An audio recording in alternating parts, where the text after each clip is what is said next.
mga membro ho ng LGBT. Siguradong magiging masaya ang mga larong ito. Nung kayo gaho ay mga bata pa, yung gaho mga larong yan ay inyo ring nalaro. Tama na muna ho yung ating kwentuhan, ating muna ho ring panurin, aring mga kaganapan. Dini nga ho natin simulan diyan sa tumbang preso, babalibangin iyang lata. Pag iyong tinamaan, iyuling itatayo at ikaw ay papatikar na.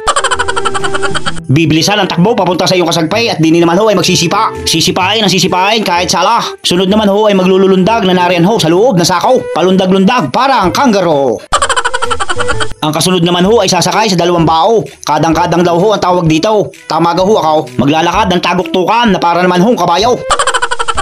Ang kasunod naman ho ay magjajack impoy na para mga bata. Bato-bato pick, anong tagal naman hong magkatalo. Bato-bato pick, bato-bato pick. Ala, anong tagal ninyo? Nakakainip kayo. Dinin ho tayo sa Lukson Lubayd. Iyan naman ho ang paboritong laruay ng mga kababaihan noong una. Ay kayo gaho, sino gaho sa inyo magaling diyan? Ay naalala ko yung aking ka-eskwela dati ay talagang paglundag ay kita ang pantay.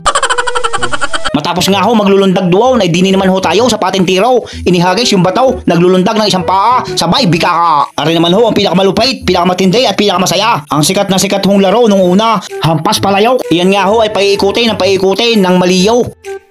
Palalakarin ho din ay papunta sa nakabiting palayok. Sa mga puntuhong yan ay karibok na mga tao. Talaga naman hong tuwan-tuwa at napakasaya. Ay lampas naman ay si ate ay kalasing liyong-liyaw ay uraw at ikaw ay pumustaw. At sa ganyan nga hong laro ay pwede tayo mag-coach, pwede tayo magturo. Kaya ayon, nasyapol na nga. Mayroon pa pala ho diyang dalawang kalahok. At inupakan na ring asbaran, yan nga hong palayok.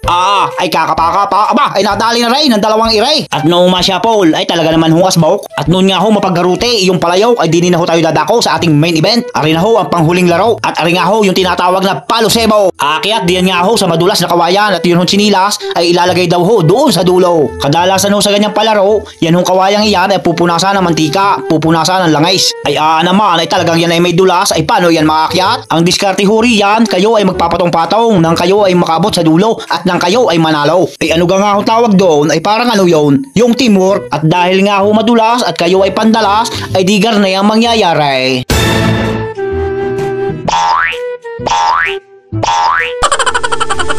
At kung umabot ka naman sa panunood ng aking video ay makikilike naman and follow ng aking page, Paring Ador TV. At bago nga matapos ay big shoutout nga po pala kay Sir Indoy. Shoutout din sa iyo at tita at sa lahat na kasama mong taga-agriculture. Sa iyo din Boss Otep. Sa buong Rosario Traffic Group, especially kay Ma'am Gigi Amazona. Shoutout din sa mga parents na nasundo ho din sa Good Shepherds School. Big shoutout din sa iyo, bossing. Hindi ko na natanong ang iyong pangalan. Maraming salamat.